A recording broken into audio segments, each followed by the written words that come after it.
Eh, Muchas gracias. Bueno, como escuchaban en la presentación, yo soy cirujano. Los cirujanos somos sujetos bastante prácticos, tratamos de hacer cosas. Entonces, en esta presentación vamos a ver cómo nosotros, los cirujanos, aterrizamos la información de radiología, cómo la radiología nos aterriza a nosotros también, viendo lo que podemos y no podemos hacer y nos establece o nos sugiere líneas de tratamiento y estrategia. Eh, ya, Barbarita, dele. Ya. Entonces, estos son los casos clínicos de tórax. Les tenemos 3 casos con el doctor Cardemil. Son pacientes del equipo HCUCH, ¿ya? El caso clínico 1 es un hombre de 17 años que se hospitalizó en el HCUCH por un síndrome febril sin foco de 5 semanas de evolución. Este paciente en su anamnesis, cosas importantes para la historia, no contaba con antecedentes ni médicos ni quirúrgicos, no había tenido ningún viaje al extranjero o fuera de la región metropolitana, no tenía alergia.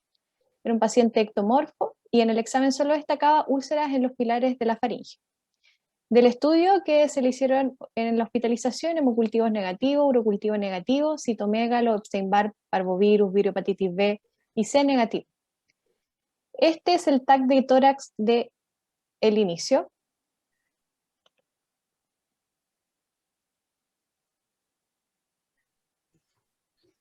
Este es un caso que ustedes van a ver que es bien típico que nos llegue, que no es básicamente de patología quirúrgica, que nos llega después por las complicaciones. Ven que es un paciente joven y cuya tomografía, tanto en la ventana parenquimatosa como en la ventana mediastínica, es absolutamente normal. Es un paciente básicamente es médico ya y está siendo visto por el equipo de reumatología.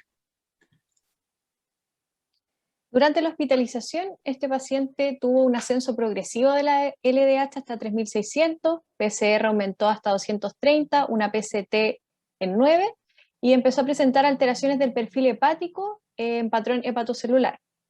Dado a que mantenía fiebre persistente, pese a todos los estudios que estaban negativos y sumados al deterioro marcado, se empezaron a sospechar una enfermedad de Still, una enfermedad del tipo reumatológico, dolor articular caracterizada, fiebre. Los tratantes decidieron iniciar corticoides en altas dosis como una prueba terapéutica. El paciente evolucionó con fiebre, mala mecánica ventilatoria, de rápida instalación y decidieron tomar un TC que se los voy a mostrar a continuación.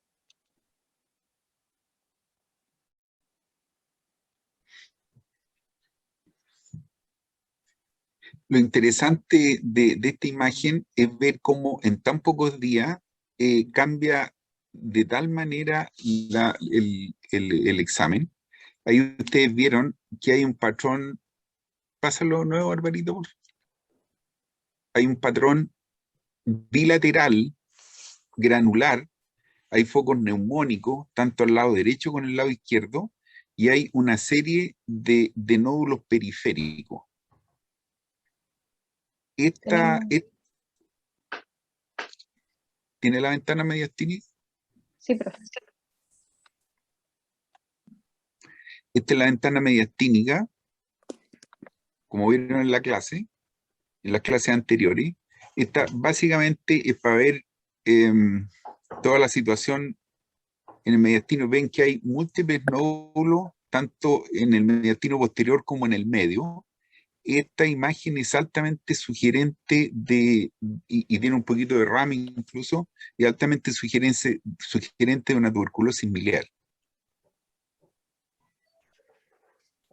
Bueno, los del equipo de radiología del hospital informaron este TC como patrón micronodular de tipo miliar asociado a focos de condensación, nódulos de reciente aparición y adenopatías biliares y mediastínicas.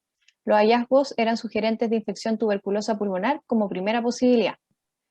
Entonces, ¿qué pasó con este paciente? Lo tuvimos que trasladar a la UCI, quedó en ventilación mecánica, soporte, y ahí fue cuando llamaron al equipo del doctor Cardemil y le solicitaron en ese momento una biopsia pulmonar derecha por BTC, drenaje líquido pleural y pleurostomía, aparte de que iniciaron el tratamiento de tuberculosis. Este es el TC cuando ya el doctor había instalado la pleurostomía, el paciente ahí se ve intubado.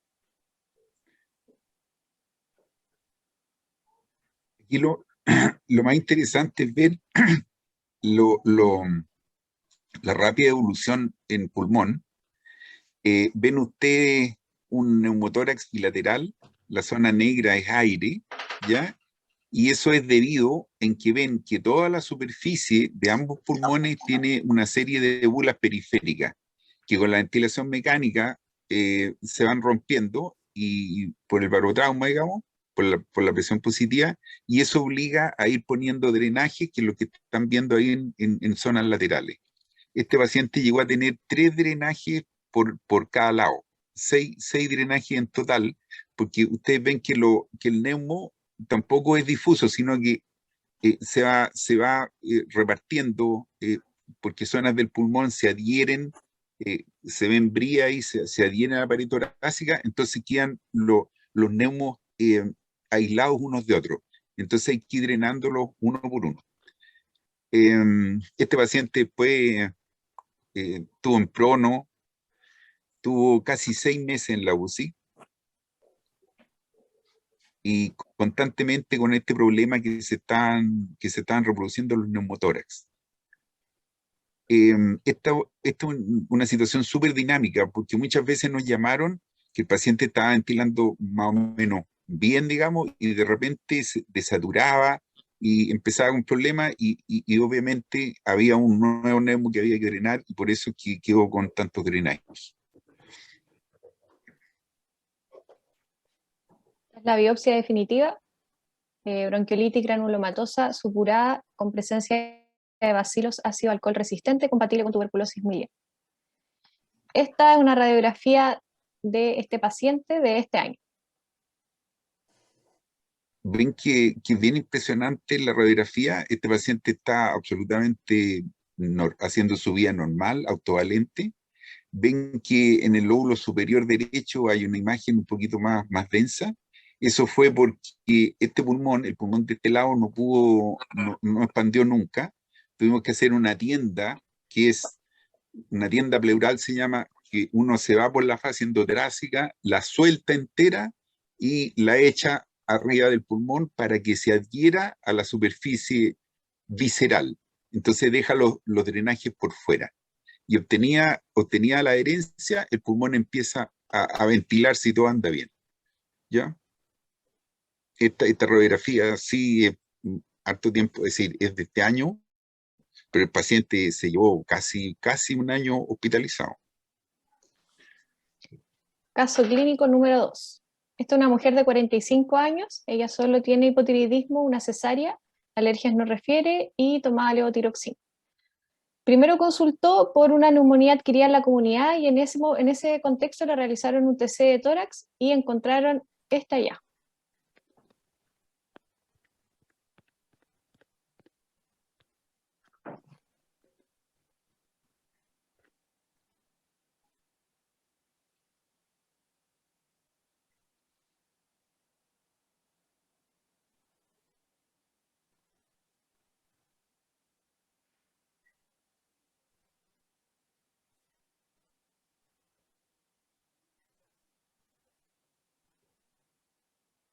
Entonces ahí les encerramos para que puedan localizarlo bien.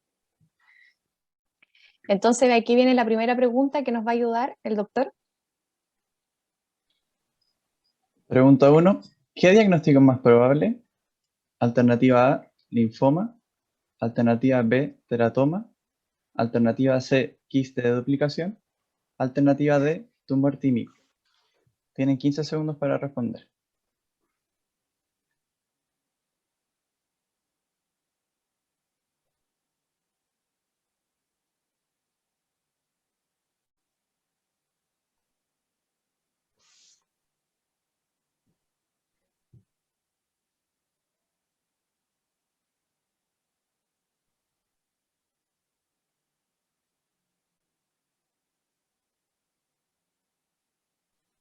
Ya están los resultados. Juan, La alternativa correcta, un segundo, es la Correcto, es la alternativa D, tumor tímico, con el 72% de los votantes.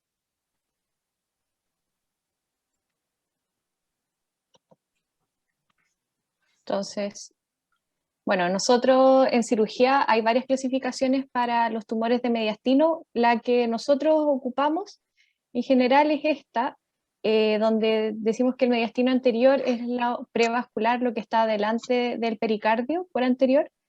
El mediastino medio lo consideramos un poco más hacia atrás, incluimos todo lo que es pericardio por adelante y por atrás, pero también muchas veces incluimos el esófago. Esa clasificación en general cambian y solamente en el posterior consideramos el espacio más bien para vertebral. Estas son algunas fotos vistas desde arriba. Esta es una clasificación propuesta por el grupo de masas tímicas. Y si uno ya ve, teniendo esto en consideración, y sabemos que el tumor estaba en el fondo enfrente del pericardio anterior, ya sabemos que las opciones se nos reducen. Entonces era una masa, una neoplasia tímica, un tumor de células germinales, linfoma, un tiroide intratorácico, en general, esas son las opciones. Y el timoma en general es el tumor del mediastino anterior de excelencia del 50% de los tumores de mediastino anterior. La edad de presentación entre 40 y 60 años, 30% de los pacientes son asintomáticos, que cae en el fondo de la clasificación de esta paciente que consultó por una neumonía. Pero cuando dan síntomas pueden ser tos, disnea, dolor retroesternal, y hasta un 24% de estos pacientes que desarrollan síntomas hacen un síndrome paraneoplásico y el más frecuente es la miastenia gravis. En el TC se puede ver como una masa bien definida. Entonces acá viene la siguiente pregunta. Hecho el diagnóstico de timoma, ¿cómo proponen continuar en el caso de este paciente en el tratamiento? Me parece que esa ya la había, como que la respondieron al mismo tiempo, ¿no? ¿O pueden votar de nuevo? Sí, hubo un error, pero la vamos a poner de nuevo, de todas formas. Ya. Super. Juan, ¿podrías leer las alternativas? Sí. Alternativa A, biopsia por aguja fina. Alternativa B, si el tumor es resecable, derivar a cirujano de tórax para resección R0. Alternativa C, quimioterapia. Alternativa D, observar evolución y operar si da síntomas. Tienen 15 segundos.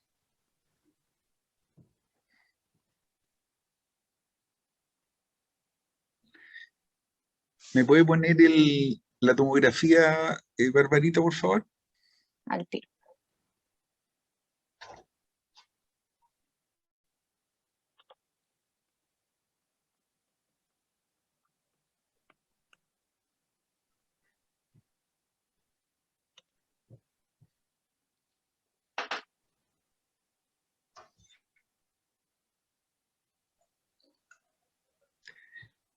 Aquí hay un hecho que es súper gravitante, que ustedes ven que la masa está bastante pegada a la arteria pulmonar, pero siempre se ve un plano de clivaje. Eso es muy característico de los timomas, de los timomas relativamente benignos, digamos. La clasificación que usamos nosotros, que la van a ver ustedes después, la más usada es la clasificación de Masaoka, que a pesar de que esto es una neoplasia que va respetando los espacios y es muy raro que sea invasiva. Cuando el tumor tiene sospechas de invasión, es mucho más probable que sea un tumor tímico y ahí en este caso podría estar indicada una resonancia para ver la posibilidad de compromiso vascular, que es un pero importante para nuestra cirugía. La idea nuestra es que el paciente quede obviamente reserva. Esa es la clasificación de timoma y carcinoma tímico. Y ven ustedes que cuando están completamente encapsulados, el porcentaje de sobrevida es muy, muy bueno, a pesar del volumen, eh, y, y va bajando cuando ya el compromiso es a espacios vecinos. Ven que de todas maneras las lesiones que comprometen estructura, cuando son resecadas R0 tienen buen porcentaje, pero obviamente la estrategia en esos casos es distinta. Doctor Cardemil, acá la audiencia respondió como mayor frecuencia biopsia, como el La tratamiento. biopsia, sí, la biopsia, sobre todo en este caso, que es una masa grande, no tiene absolutamente ninguna utilidad, porque son masas que son relativamente pleomórficas, entonces una punción con aguja fina empezando no va a dar el diagnóstico y de todas maneras tiene que indicar la resección. Eh, hay otras circunstancias que podría ser útil tener una biopsia antes, cuando se sospeche que es un tumor de células germinales, porque ahí la estrategia no es resección de inmediato, digamos, sino que otras terapias y la cirugía se reserva para una segunda etapa, digamos. Pero en el caso de timoma, la indicación es cirugía. Otras excepciones son cuando se sospecha o no hay entre linfomas, porque también el tratamiento ahí es quimio, pero la El TC nos linfoma, da. claro, el linfoma nunca en nosotros es quirúrgico. El linfoma ahí el único rol que tenemos es la biopsia y habitualmente la biopsia nuestra es bastante, es de segundo plano, digamos, porque es muy agresiva. En general se reserva cuando las biopsias por punción o por Chucut no han logrado su finalidad. Ahí a veces nos piden hacer biopsias quirúrgicas o en los casos raros en que no es abordable o no tiene ventana para funcionarse. Pero los linfomas, habitualmente, la cirugía tiene un rol muy subsidiario. Entonces, en este caso, tenía un plano de clivaje, era resecable, así que lo resecamos. Aquí, lo importante es definir bien la estrategia. Se puede hacer por video, que obviamente es menos agresivo, pero hay que estar seguro de que el tumor se puede sacar entero, porque en el caso de las videos se puede correr el riesgo de siembra en la cavidad pleural que es bien latero.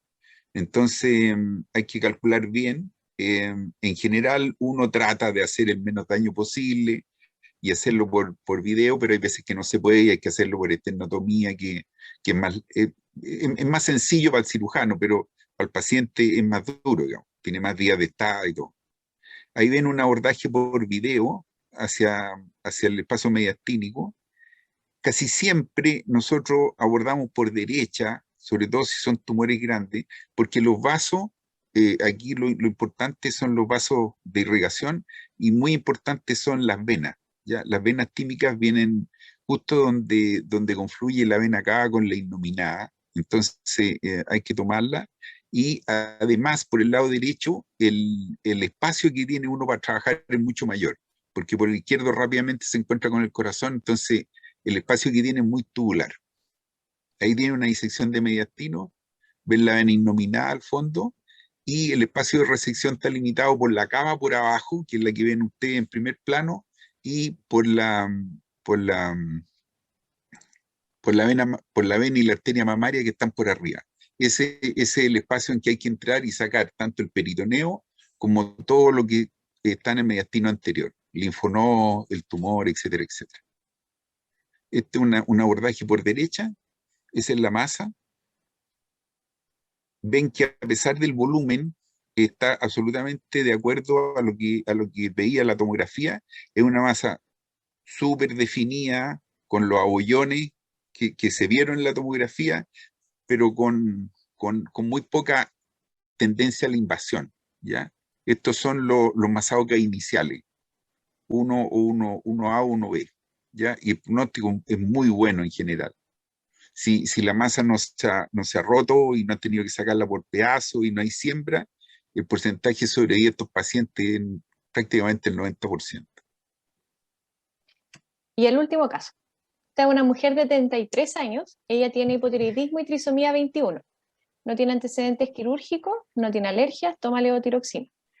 Ella llegó al servicio de urgencias por 5 días de compromiso del estado general, tos, expectoración purulenta, y los últimos días se agregó fiebre hasta 39 grados. Consultó al servicio de urgencia por disnea. Al examen físico estaba un poco hipotensa, taquicárdica, saturaba 90% con oxígeno ambiental y tenía una frecuencia respiratoria de 30, o sea, estaba aumentada.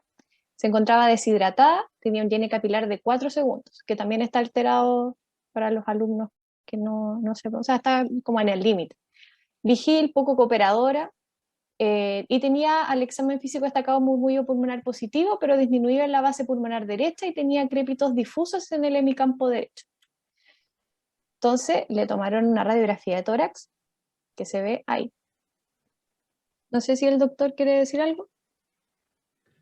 Bueno, ahí se ve claramente, ustedes ven la línea de Moisseau hacia arriba y un ocupamiento de gran parte del hemicampo inferior, con una reducción del volumen pulmonar, y se ve muy nítido que es habitual en estos casos la cisura, porque por la cisura entra líquido y y después queda fibrina.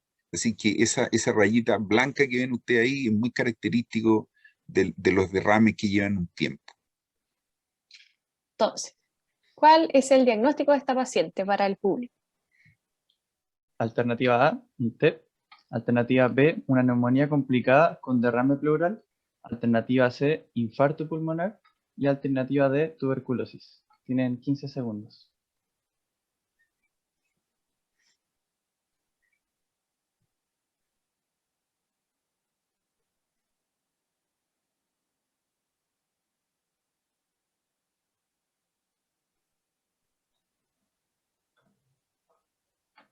Y un 91% de los votantes votó la alternativa B. Bueno, súper bien. Estamos en la clínica, imágenes de neumonía y complicada con un derrame pleural. Esto que ven aquí ustedes es lo característico en nuestro país, la primera causa de empiema pleural, ya la neumonía, que en este caso, si el paciente tiene problemas neurológicos, hay que descartar que pueda ser una neumonía por aspiración, pero no es infrecuente que esta sea una neumonía nosocomial corriente, o sea, una neumonía, perdón, de la comunidad corriente, ya cuando están hospitalizados más tiempo puede ser nosocomial o por aspiración. Em, aquí el asunto es cuánto nos puede ayudar la radiología en la estrategia y en cómo solucionar el problema de la paciente. Aquí vamos a ver la ventana mediastínica. La ventana mediastínica, esta es la pulmonar, ¿ya? Este básicamente evalúa volúmenes, ven la neumonía, ya que esto se ve en esta ventana, y el derrame con zona aireada, ahí está la cisura que le hablaba antes, tiene prácticamente la mitad del hemiabdomen, perdón, del hemitórax derecho ocupado con líquido, y una gran neumonía basal derecha que por la magnitud hay que tener cuidado porque a veces estas neumonias se pueden abscedar, ¿ya? Entonces hay que estarlo monitorizando. Am, Entonces, ¿Qué le a la harían ustedes? cuarta, sí, Eso. a la cuarta semana de hospitalización, dado que la condición clínica no mejoraba, decidieron puncionar el derrame para estudiarlo y definir qué iban a hacer. Pero en el fondo intentaron darle una chance al manejo médico con antibióticos, pero no les resultó, como vieron en el escáner de ahí. Entonces le Eh, puncionaron dígame. Esto es bastante habitual que pase cuando los pacientes están en salas de medicina, ya que nos llaman con los pacientes ya cuando llevan bastante tiempo hospitalizados, por N razones. O a veces han intentado funcionarlo y no le ha resultado, o han intentado ponerle un pigtail y que no ha solucionado el problema. Entonces ahí, como les puse, tenía un pH de 7 el líquido, una LDH elevada, glucosa de 10 que está baja, un predomino de polimorfos nucleares y tenía cultivo positivo. Entonces, según estos resultados que les puse ahí, ¿ustedes cómo clasificarían este derrame? Alternativa A, exudado. Alternativa B, trasudado. Alternativa C, epiema. Alternativa D, ninguna de las anteriores. Tienen 15 segundos.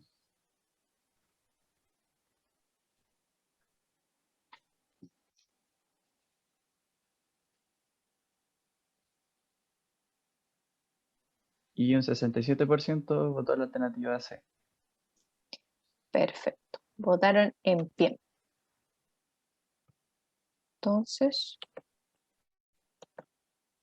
El empiema, ¿cuál es la definición de empiema? Es pus en la cavidad pleural. Es cierto que en el fondo un empiema obviamente cae en la clasificación de exudado, pero esto formalmente constituye un empiema, porque también tiene infección bacteriana, tenía un cultivo positivo. Otra cosa que ustedes tienen que saber es que la mortalidad es alta, de un 10 a un 20% de los pacientes que desarrollan empiema. Y está el empiema primario, que es derivado de una causa del pulmón o la pleura, y el empiema secundario, que se pueden dar secundario a intervenciones o trauma. Por ejemplo, una cirugía por una fístula esofágica, o un paciente que llegó acuchillado o baleado que después desarrolla un empiema posterior a eso. Entonces ahora viene la pregunta 3. ¿Cómo manejaría? Dale, Juan, perdón. ¿Cómo manejaría el derrame de esta paciente?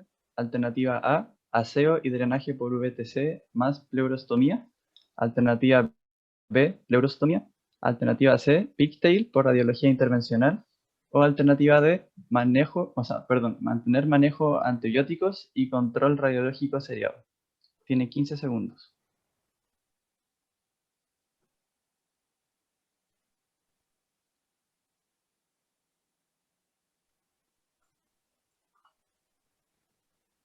Y un Muy bien. 89% optó por la alternativa A.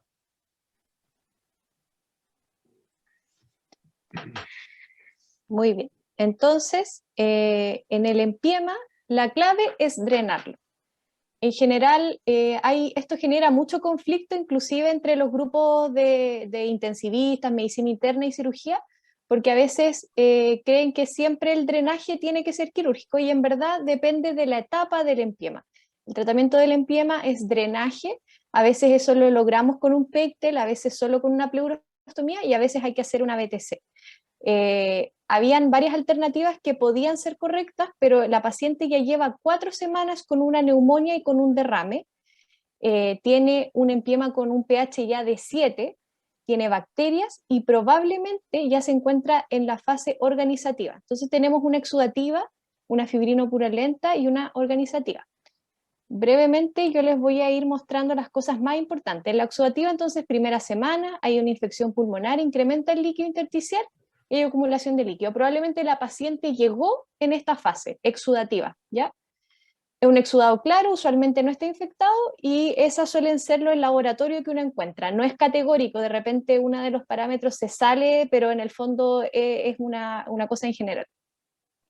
Después la etapa fibrino-purulenta, que es entre la segunda y tercera semana, hay una infección de líquido, hay depósito de fibrina y ahí se empiezan a hacer tabiques y loculaciones que hacen difícil que un tubo o un píctel puedan drenar por sí solo el empiema.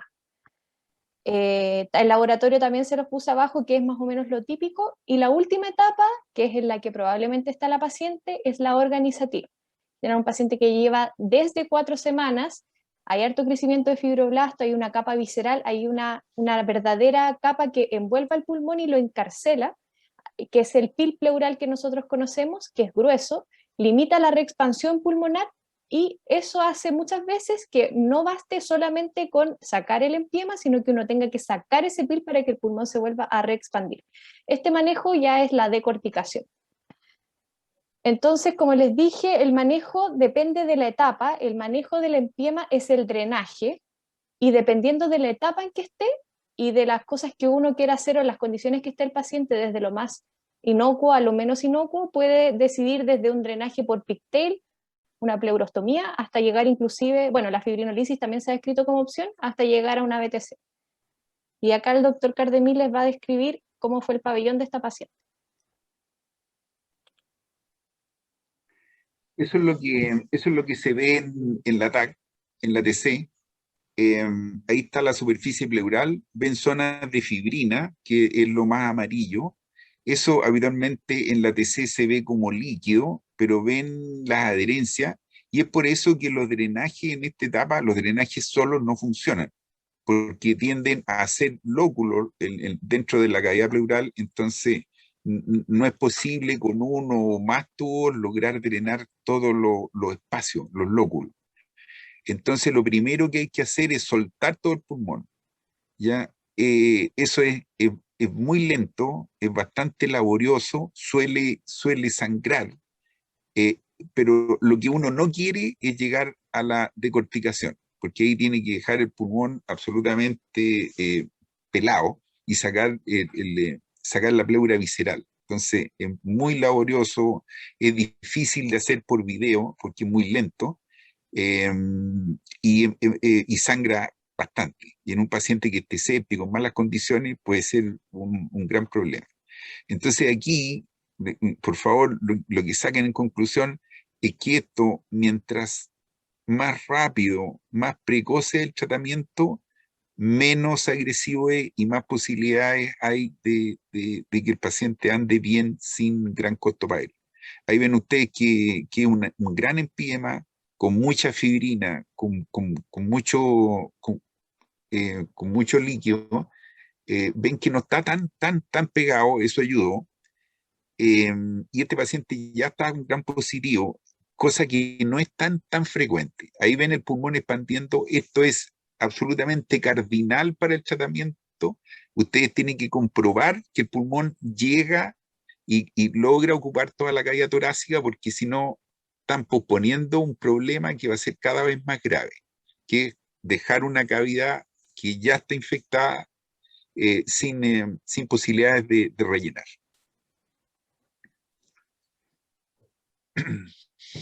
¿Vienen preguntas? No, estamos listos, Doc. ¿Sí? Sí. Espectacular. Muchas gracias, doctor Gonzalo Cardemil y doctora Bárbara Carreño, por la interesante presentación de los casos clínicos de tuberculosis miliar, timoma y empíema pleural.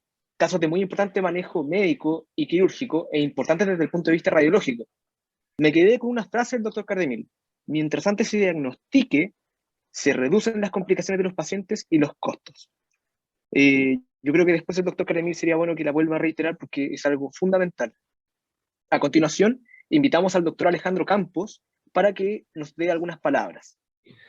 Doctor. Gracias, Pedro. Bueno, yo quiero felicitar nuevamente al doctor Javier Toro y al doctor Pedro Figueroa, alumnos de Medicina de la Universidad de Chile, directores de este curso, por la calidad del curso.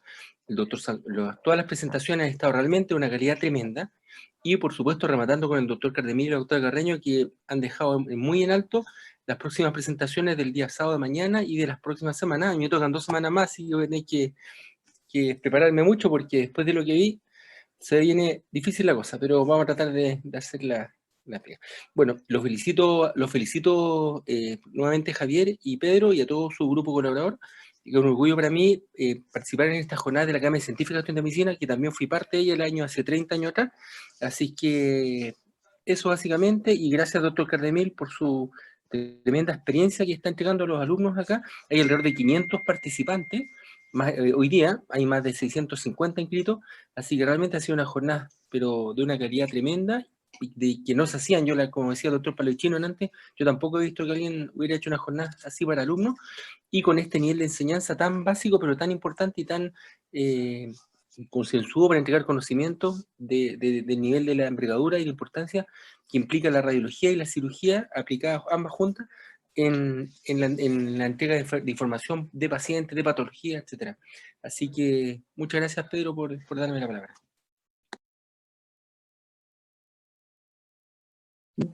Muchas gracias también a usted, doctor Campos. Doctor Cardemil, doctora Carreño, ¿quieren dar un comentario?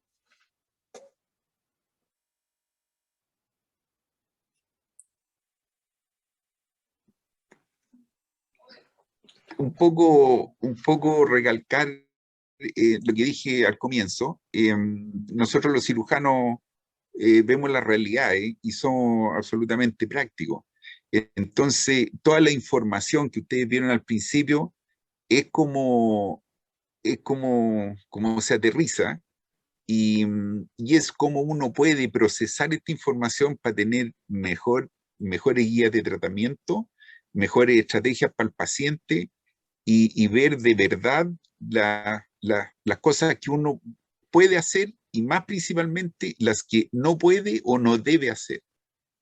Eso. Doctora. No, yo nada, darle gracias al doctor Cardemil por enseñarme tantas cosas. Y lo felicito, doctor Cardemil, también. Gracias. Muchas gracias a ustedes dos. Muy bien. Antes de finalizar con la jornada, quisiera reiterar mi agradecimiento a los doctores, también a los radiólogos, que han estado aquí presentes y también a Juan Canales por haber leído las preguntas de una manera perfecta. Eso sí, hay unas pequeñas preguntas por parte del público que me gustaría que ustedes respondieran, doctores. La primera, de Macarena Carvajal, dice: ¿basta con la imagen para confirmar el diagnóstico de timoma? ¿No requiere confirmación histológica previo a la cirugía? Depende, obviamente depende de la imagen. Estas imágenes son súper claras, las dos que se mostraron. En general, en el compartimento anterior, como dijo la doctora Carreño, eh, tenemos las T, que es timoma, teratoma, tiroide y linfoma. Las cuatro, la imagen que tienen son absolutamente distintas. El único de verdad real problema que tenemos los cirujanos en la práctica, digamos, es diferenciar cuando un paciente tiene un timoma o un carcinoma tímico. Pero ahí en realidad la imagen radiológica o tomográfica es absoluta y completamente distinta, ¿ya? No, esto claramente son timomas aquí o en cualquier lado. Nosotros tratamos de no hacer punciones previas cuando el diagnóstico tomográfico está claro. Pero como dijo la doctora, obviamente si se sospecha que es un linfoma, nosotros nada que hacer aparte de colaborar con el diagnóstico. Si un tumor de células germinales agresivo, lo que hay que hacer es radioquimio y si queda algún remanente, nosotros lo hacemos, pero obviamente el diagnóstico tiene que ser el diagnóstico histológico tiene que ser de otra forma. Ok, muchas gracias, doctor Cardemil. Hay dos preguntas que son muy parecidas y sería bueno que las contestaran. La primera es, primero, ¿a qué se refieren con pigtail? Y la segunda, entonces, según la fase en que está en empiema, tenemos que el tratamiento es siempre drenaje, o sea, pigtail con fibrobroncoscopía y pleurostomía. El pigtail es un drenaje que colocan los intervencionales, que se llama pigtail. Bueno, el doctor Pereira a lo mejor quiere hacer alguna acotación. Nosotros lo pedimos nomás y lo sacamos a veces. Para los empiemas, bueno, el pigtail es como un catéter, ¿cierto? Que tiene como un enroscamiento en la punta y por eso se llama así como cola de chancho. Y sirve generalmente para los drenajes no sé si sirve tanto para el empiema, en verdad es para el derrame pleural simple, es mucho más útil que para el empiema, porque los empiemas como están tabicados, generalmente necesitan tubos mucho más grandes, pero en ocasiones en principio se podría usar si es que sirviera para drenar, pero generalmente son bastante más grandes los catéteres. En ese caso, el doctor Cardemil, yo no sé, pero los cirujanos generalmente tienden a poner tubos bien grandes, Tubo. ¿no? Sí. En general ponemos tubo de 28 por lo menos, ¿ya?